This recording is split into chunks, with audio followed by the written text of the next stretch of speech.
Hi, I'm the Berg Student Chef. I'm going to help you save coins one meal at a time. Today's recipe is carrot cake. It's a great snack, great dessert that I absolutely love making.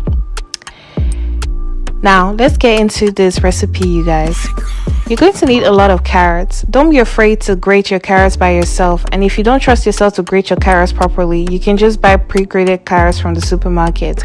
I like to grate mine by myself because the carrots are the juiciest this way. Next up, you want to take a bowl and use a sieve to sieve in 2 cups of flour. I like to use patent flour for my cake and pastries. Next up, you need 1 tablespoon of baking soda,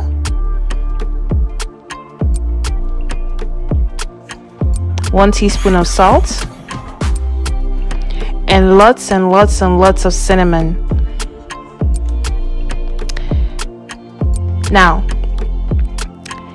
in a separate bowl, you're going to add in 1 cup of sunflower or vegetable oil, 1/3 cup or 2/3 cups of white sugar, depending on how sweet you want your cake to be, 2/3 cups of brown sugar,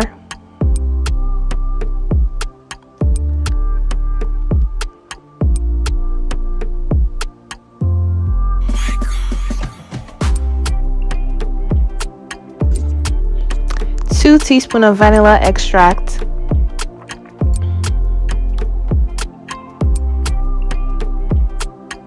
and this is optional. I once made carrot cake and by mistake added banana extract thinking it was vanilla extract, but this mistake was the best mistake I've ever made in my entire life, as it has made me discover the best kind of carrot cake to make. Now, if you don't have banana extract, don't worry. Go ahead and whisk your wet ingredients together.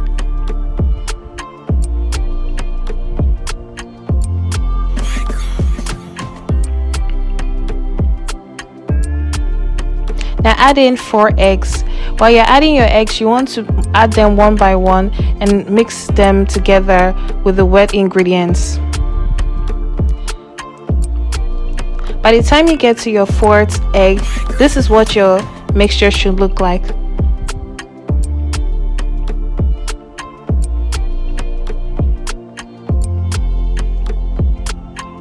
Now you're going to add 1/2 of the batter that we created in the beginning of this video. Now mix it together, or whisk it rather.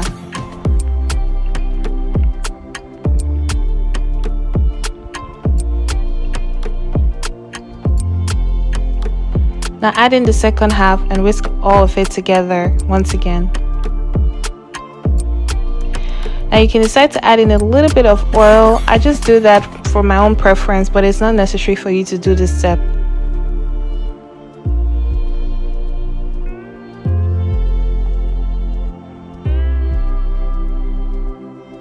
Now on to the fun part. You're going to add in all the carrots that you grated in the beginning of this video. And as you can see, it's a lot of carrots, but don't worry. The better you mix them, the more they'll fit into the mixture. Now it's optional for you to add ground walnuts and raisins. I love to do this just to make sure that my carrot is rich and full of flavor. This is what your dough should look like by the time you're done. Now take a cake pan and add in parchment paper. Don't be as lazy as I was. You see the excess parchment paper that is there? You can cut that off with a scissors, but I couldn't find my scissors. Anyways, I went on to grease the parchment paper and add in the dough that I just created. Or is it batter? I think batter is a better word, yeah. Now put it in the oven at 150 degrees Celsius for 30 to 40 minutes.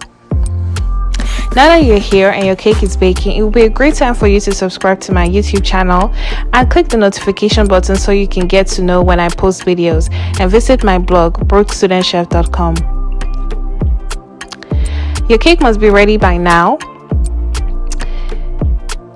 and it is best for you to take your cake out of the cake pan immediately.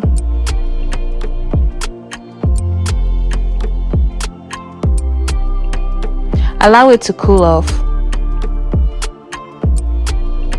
Now we're going to create our cream cheese frosting.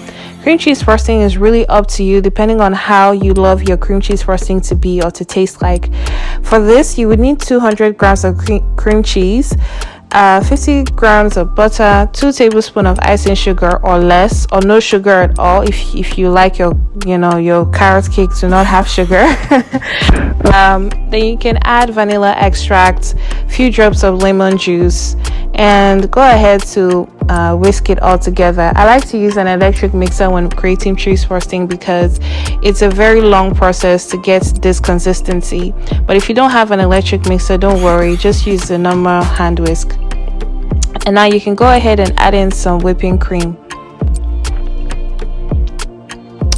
With whipping cream, it's best to eyeball it depending on how thick you want your cream cheese frosting to be. I like mine to be thick, but in this video I added just a tad bit too much of the whipping cream, so I went on to fix the situation with using club fix, and that just basically thickens the cream cheese frosting that I just created.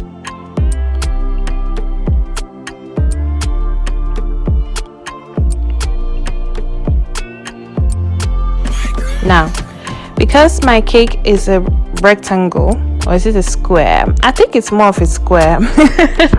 Sorry guys, I went on to cut the cake in two, and I used a bread knife to remove the top layer of the first half of the cake.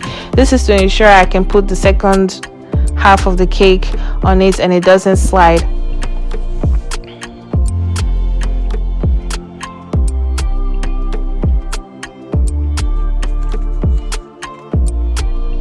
Now I'm going to add my cream cheese frosting to the first part of the cake. These steps that I'm showing you right now is completely optional. If you have a round cake, you can decide to not do what I'm doing right now and just add the cream cheese frosting to the top layer of your cake and you'll be fine. But for me, I have a small fridge, so I need to make as much use of the space that I have. Now that I'm done adding the cream cheese frosting, I went ahead to garnish or decorate my cake with ground walnuts, just to add a little bit of like crunchiness to it. Now my cake is done. I decided to put it in the fridge to allow it to further cool off. By this time I'd already taken it out of the fridge and decided to cut it and have a taste of it to see how it looks like and if it was as moist as always.